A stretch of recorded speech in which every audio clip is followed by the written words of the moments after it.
Well, hello, my YouTube friends and families. So, we are on lot 11, and today's 10 books of the day for $2 are romance still. We have Autumn Aubreys by Marian MacGregor. The copyright is 1987. It is Harlequin Romance 2890. This is what the book looks like. And the synopsis says, even he should see it was asking too much. A search for family led Donna to Aubrey's, an idyllic resort in New Zealand's Lake Taupo region. She hadn't expected to become part of a family the instant she arrived.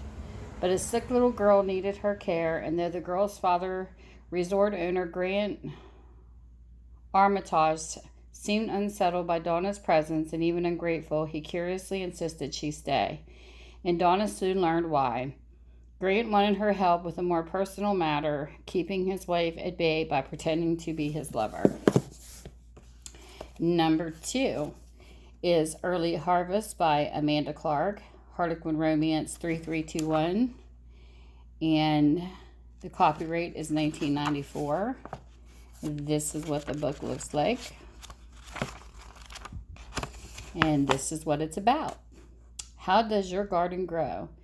Rennie Tate wasn't contrary, but she was determined to turn a trash-filled inner-city lot into a lush garden. She just had to convince Connor Blackstone, the lot's owner, that it was a good idea. Connor didn't care what Rennie did with the lot as long as she packed up her shovels and watering cans by fall, because he planned on building a park garage then. Do-gooder and developer, man and woman, could they set aside their differences long enough to see the attraction growing between them? The next book is called The Convenient Wife by Betty Neels. This is copyrighted for 1990. This is a Harlequin Romance, and it's a 3084. This is what the book looks like. And it says, the professor made it very clear, you have no family, no home, and no prospect of marrying. Deuter Lan Lutinga told Venetia, as if she wasn't fully aware of her precarious position. His solution to the problem took her by surprise. Marriage to him, not a love match, of course, but a marriage of convenience. Venetia should have rejected him, but strangely found herself agreeing, hoping with all her heart that the stranger she was married would one day grow to care for her as much as she loved him. The next book is called Larkin An Alien Sky by Rebecca Stratton. This is a 1979 book. It is Harlequin Romance 2274. This is what the book looks like. The condition. And it says, has she said yes much too quickly? Corinne had met Gregory on a holiday in Paris, older than she. He was a lover who swept her to the heights she'd never dreamed of. She had vowed to meet him in Greece and marry him there. She had promised to become part of his threateningly close-knit, powerful family. Now it was too late to wonder if she had been foolishly impulsive. But standing under the wedding garland with her proud, exultant bridegroom, Corinne was overcome by a sense of dread. The next book is called Stormy Affairs by Margaret Mayo. It is a 1979 book. It's a Harlequin Romance 2327. This is what the book looks like. Her fun holiday had become a nightmare. It just couldn't be happening. Amber Christie reasoned, desperately only in dreams did dark, handsome strangers carry off the women of their choice. But the dream was all too real when Amber, on vacation in Tunisia, was kidnapped and made prisoner of a wealthy hammed Ben Sloma. Sometimes I wonder where they come up with the names in these books. I just had to say that because some of them are hard to pronounce. There were no means of escape from his secluded home, no ally amongst his servants, but Amber had only 4 days in which to get away. 4 days until Hamid made her his wife. Okay then. The next book is Garden of Thorns by Sally Wentworth. This is Harlequin Romance 2361. And this is in 1980. And this has got a little bit of white out right there. Somebody wrote something in there. And this is what the book looks like. In pencil. You see pencil. And the back says, was Kirsty's dream destined to fail? All Kirsty wanted was to get her younger sister away from London and live a new life in their home, Briar Cottage. But someone in the village wanted to drive them away, or surely all mishaps that overwhelmed them weren't coincidences. One thing was certain, they were not welcomed by the aristocratic squire, Giles Grantham, but Kirsty couldn't care less. He was the most offensive, domineering man she'd ever met.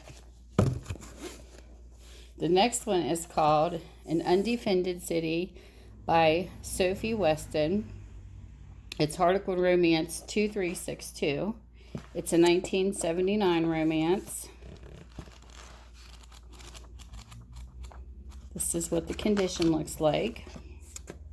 It's got a little bit of bend right here and a little rip right there.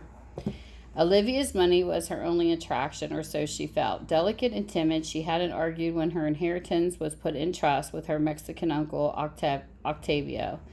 Visiting Mexico, Olivia met Louis, her uncle's business partner, a man unlike anyone she had ever encountered. He encouraged adventure and taught her love as well as courage. But when he offered marriage, Olivia wondered whether his motives were any different from those of her money-hungry uncle.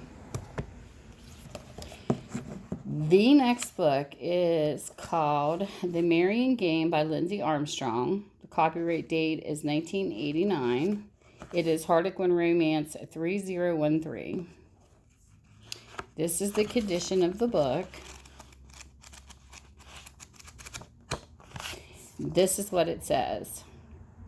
Kira Monroe couldn't believe her ears. Australian entrepreneur Matt Remington had just informed her that he agreed to save her parents' corporation from bankruptcy, but only if she married him. Never mind that she was already engaged to another man.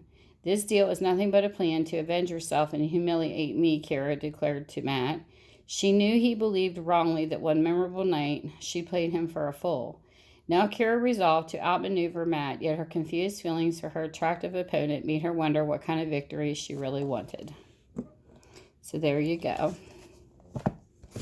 The next book is called To Stay Forever, and this is by Jessica Steele. It is a 1989 book. It is Harlequin Romance 3011.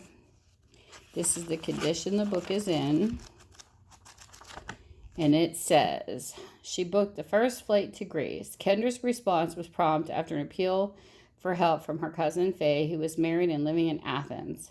Fortunately, she found Faye's marital problems were not insurmountable, but Kendra's mere presence was happily having a soothing effect, so she couldn't understand why Damon Niarchos, Faye's husband's wealthy business associate, persisted in regarding her as a gold digger or a seductress or both. His attitude wouldn't matter if only she didn't find him so devastatingly attractive. And the next book is called Gathering of Eagles by Angela Carson. This is a 1986 book. It is Harlequin Romance 2853. This is the condition it's in. And it says, winning meant everything to Sven. Tay Hillard knew Sven Diamond's motives from the start. The arrogant director of a successful British engineering film was everything his name suggested, hard and invincible. He was using her to try to win control of her father's company. Tay wasn't about to be fooled by all of his charm, his affection. She knew it was all an act, however, that became increasingly hard to resist. For somehow his touch felt so real, so tight. So there we go. Everything will be listed below, the names of the books, the ISBN numbers, and how to get in touch with me and all that if anybody is interested. So you guys, thank you all for giving me such wonderful times, especially in my live streams. Thank you for spending your time with me on my channel. You guys have a great day. Bye. Mwah.